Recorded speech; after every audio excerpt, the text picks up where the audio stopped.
Have you ever felt like your money isn't going as far as it used to? Or having trouble finding a stable, good paying job? Well, you're not alone. The World Bank, one of the most trusted financial institutions of the world, has sounded a serious alarm. They say we're living through what could be the worst decade since 1960s.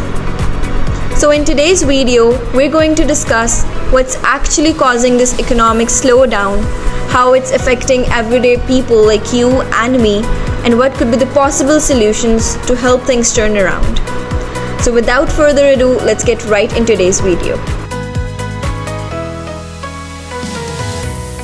The World Bank's latest Global Economic Prospect Report shows that the global growth has been slowing down. The growth forecast for the year 2025 has been cut to 2.4%, down from the earlier prediction of 2.7%. This means that the countries from all around the world, whether rich or poor, are either producing less, creating less job opportunities, and are definitely struggling to keep up with the growing population. Almost 70% of economies have seen their growth forecasts downgraded, making it the slowest period for economic growth. Now let's dig a little deeper into what's actually causing the worldwide economy to slow down.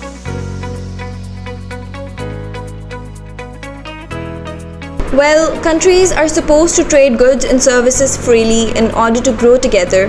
But we've seen that in recent years, countries like the US and China have increased tariffs, which are basically taxes on imported goods. These trade wars affect businesses that rely on selling and buying of goods from other countries. For example, if a mobile phone is manufactured in China, it will be way more expensive in the US just because of these tariffs. The World Bank has estimated that due to these trade tensions, the global growth has been cut down to 0.5%, which is huge when you think on the global scale. Okay, so one thing that the businesses and investors love is stability. When the governments keep changing its rules and regulations, it might upset and even scare the investors. For example, if a country changes its energy policy, a company planning to build a factory there might have to cancel its plan because they no longer know if their operations will run profitably or not. So we can say that this political instability and uncertainty can lead to investors wanting to invest their money less, which will definitely result in slower economic growth.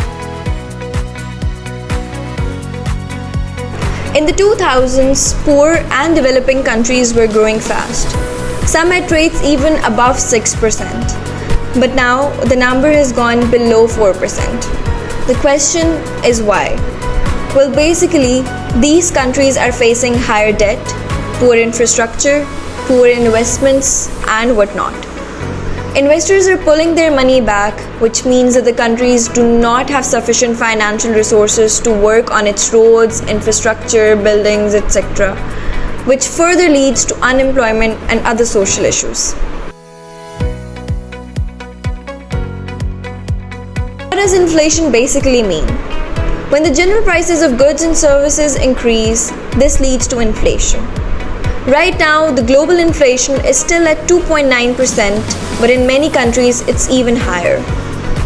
When wages do not increase with these rates, people are unable to afford the same things. For example, a person who used to spend $20 on a grocery trip now has to spend $30 on the same things.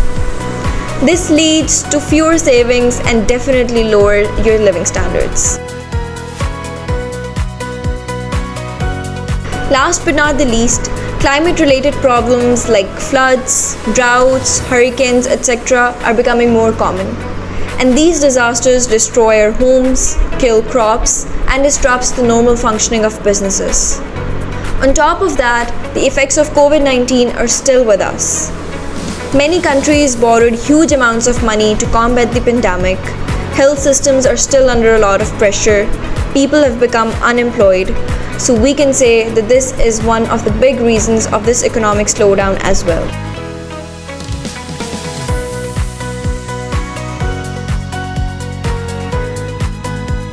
Well, it's pretty obvious that when businesses aren't making any money or do not see any growth, they do not hire new employees. This leads to higher unemployment, especially among youngsters and fresh graduates. Even with the jobs, might be forced to accept lower pay rates, and the company might opt for downsizing as well. We know that the government earns money through taxes, so when the economy is weak, tax income falls. This means that the country will have less money to spend on public services like schools, hospitals, and public transport. In more poor areas, it could result in kids missing school and people getting proper medical treatment. When companies aren't growing, they don't give raises. In fact, some even cut salaries. At the same time, inflation is making everything more expensive.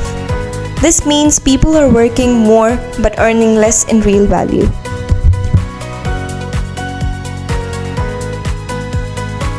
According to the World Bank, the slowdown is putting millions at risk of falling back into extreme poverty, meaning they can't afford basic needs like food, clean water, and shelter. Developing countries are more at risk, but even middle-class families in rich countries are feeling the pinch.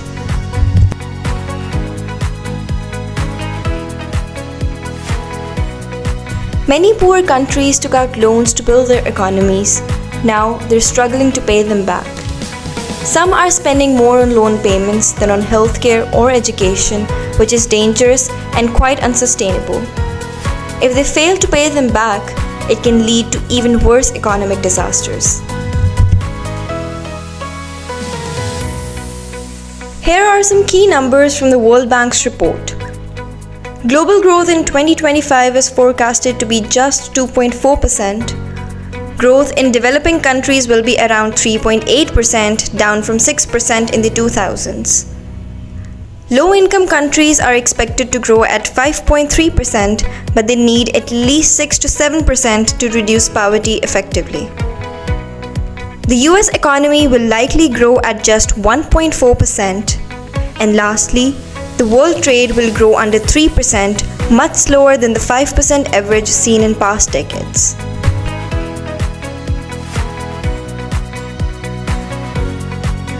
Now coming towards the most important part of today's video, how we can address these issues. Removing or lowering tariffs can make goods cheaper and can increase the global trade.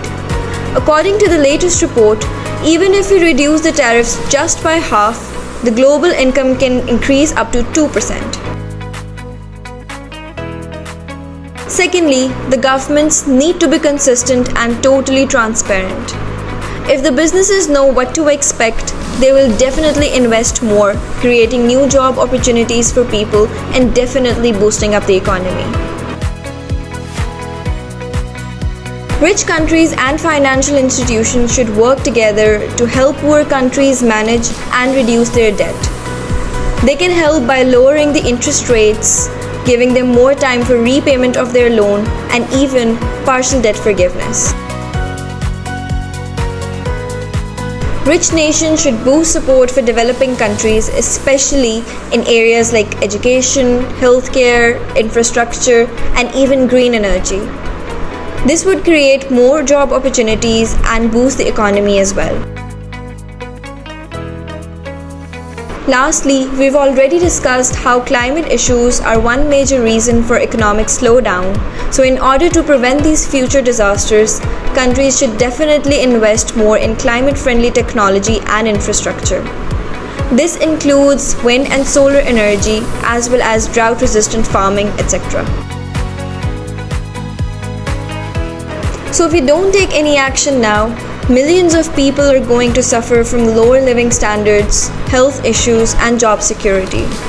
But if countries work together, make smarter investments, and fix the broken systems, we could definitely see the recovery stronger than ever before. So now I'm going to quickly wrap up today's video. The World Bank's warning may seem scary, but it's also a wake-up call for us. It reminds us that we need to be aware of what's happening around in the world to push for better solutions. Remember, it's not only about money, it's about people's lives, dreams, and futures. If we start acting today, we can hope for a better future tomorrow. So, my advice, start acting today.